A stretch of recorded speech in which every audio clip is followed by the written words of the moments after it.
Sa oras ng uwian, kaninang hapon, ako ay biglang napaisip dahil doon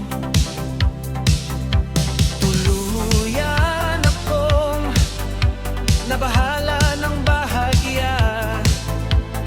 Dahil sa eksenang ito, ako'y nagulat ng bigla.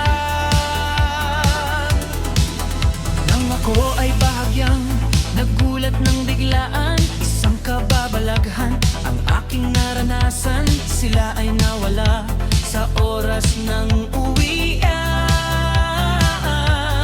Dahil doon, ako ay natakot at kinabahan.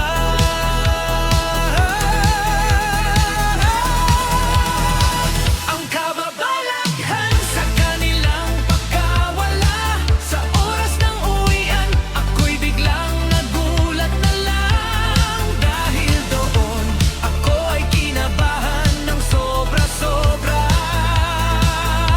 Kaya ang nangyari, ako ngayon ay kinikilabutan na.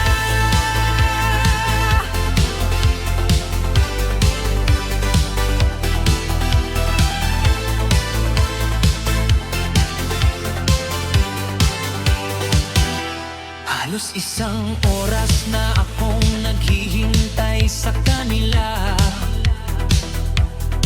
Ngunit sa pagtatagal nila, ako'y kinabahan na. Sino kaya ang nanginig? Ang tuhod sa kaba, dulot ng kababalaghang sila mismo ang may pakana.